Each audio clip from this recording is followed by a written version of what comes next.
Bagrat IV of the Bagrationi dynasty was the king of Georgia from 1027 to 1072.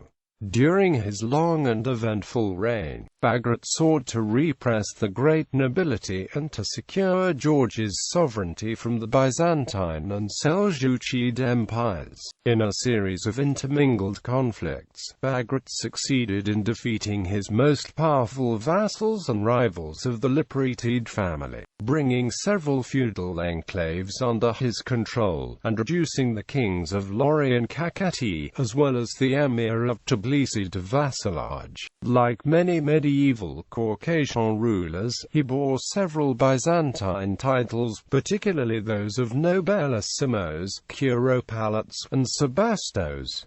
Early reign. He was the son of the King George I by his first wife Mariam of Vaspurakan. At the age of 3, Bagrat was surrendered by his father as a hostage to the Byzantine Emperor Basil II as a price for Georgia's defeat in the 1022 war with the Byzantines. The young child Bagrat spent the next 3 years in the imperial capital of Constantinople and was released in 1025. He was still in the Byzantine possessions when Basil died and was succeeded by his brother Constantine VIII. Constantine ordered the retrieval of the young prince, but the imperial courier was unable to overtake Bagrat. He was already in the Georgian kingdom. After George I died in 1027, Bagrat, aged 8, succeeded to the throne. Queen Dowager Mariam then returned to prominence and became a regent for her underage son. She shared the regency with the grandees, particularly Liparitid IV, Duke of Tbilisi, and Ivan, Duke of Kartli. By the time Bagrat became king, the Bagratids strived to complete the unification of all Georgian lands had gained irreversible momentum. The kings of Georgia sat at Tbilisi in western Georgia, from which they ran all of what had been the kingdom of Abkhazia and a greater portion of Iberia. Kartli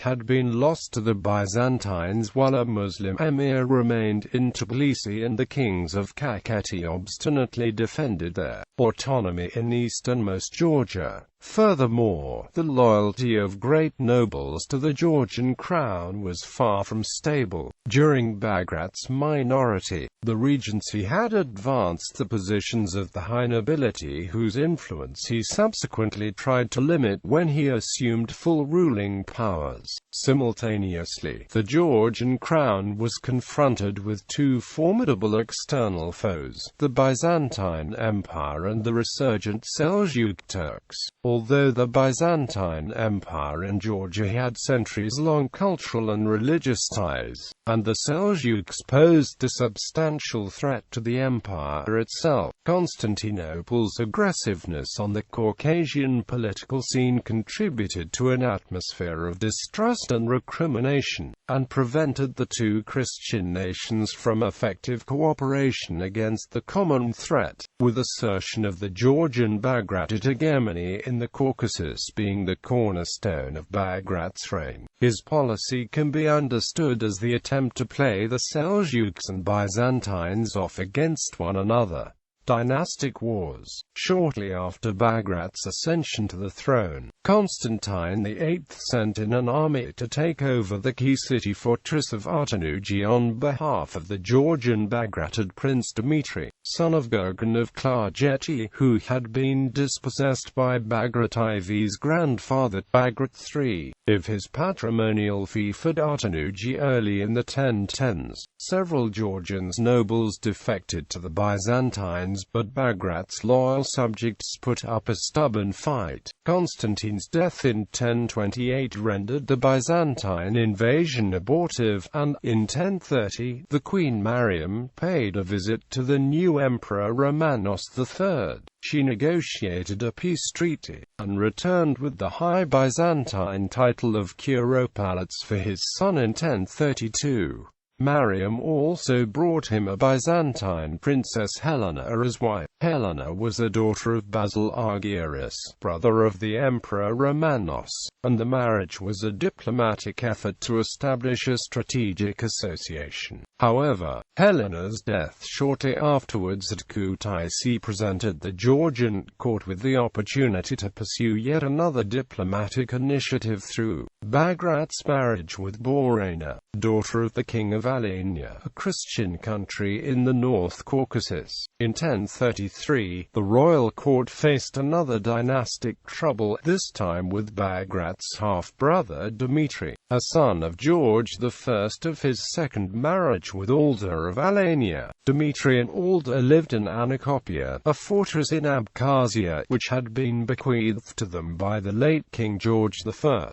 Although an attempt by some great nobles to exploit Dmitry's possible aspirations to the throne in their opposition to Bagrat's rule failed, the Georgian court's efforts to win his loyalty also went in vain. Threatened by Bagrat, the Dowager Queen Alda defected to the Byzantines and surrendered Anacopia to the Emperor Romanos III, who honored her son Dmitry with the rank of magistros. In 1039, Dmitry returned to Georgia with Byzantine troops. This time, he was supported by Liparitid of the Liparitid clan, the most powerful noble in Georgia. Liparid, as Duke of the district of Tbilisi and later as a commander-in-chief of the royal armies, had appeared as the defender of a boy King Bagrat early in the 1030s. Liparit's military prowess had been demonstrated once again in 1034 when, at the head of a combined Georgian-Armenian army, he defeated Ashadadi troops in Aran. In 1038, Liparit was on the verge of capturing the ancient Georgian capital of Tbilisi, which had been a Muslim stronghold since the 8th century. Fearing his growing power, the Georgian nobles persuaded Bagrat to withdraw Liparit's army and thus thwarted the plan. As a result, Liparit became a sworn enemy of the king and began actively cooperating with the Byzantines for vengeance on Bagrat and his nobles.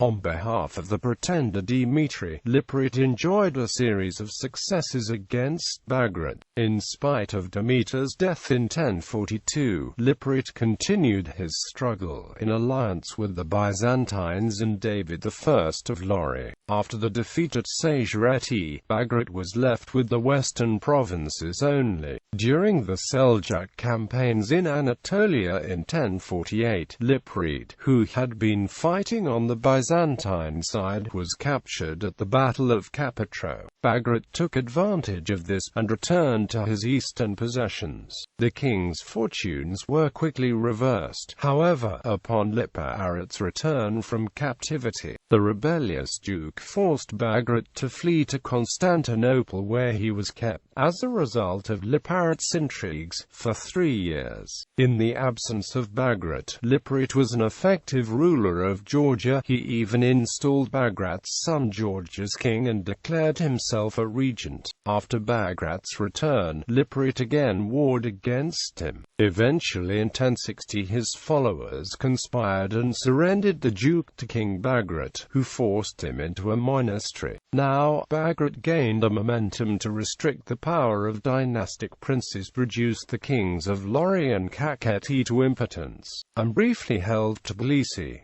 Seljuk attacks. In the 1060s, Bagrat faced with an even greater problem. The Seljuks under Alparslan started to penetrate the frontier regions of Georgia. Bagrat had to buy peace through marrying his niece off to Alparslan. The Seljuk threat prompted the Georgian and Byzantine governments to seek a closer cooperation. To secure the alliance, Bagrat's daughter Marta married. At some point between 1066 and 1071, the Byzantine co-emperor Michael VII Dukas. The choice of a Georgian princess was unprecedented, and it was seen in Georgia as a diplomatic success on Bagrat's side. On 10 December 1068, Alp-Arslan, accompanied by the kings of Lorri and Kakheti as well as the emir of Tbilisi, again marched against Bagrat. The provinces of Kartli and Kakheti were occupied and pillaged. Bagrat's longtime rivals, the Shaddadids of Iran, were given compensation. The fortresses of Tbilisi and Rustavi. After Alp-Arslan left Georgia, Bagrat recovered Kartli in July 1068.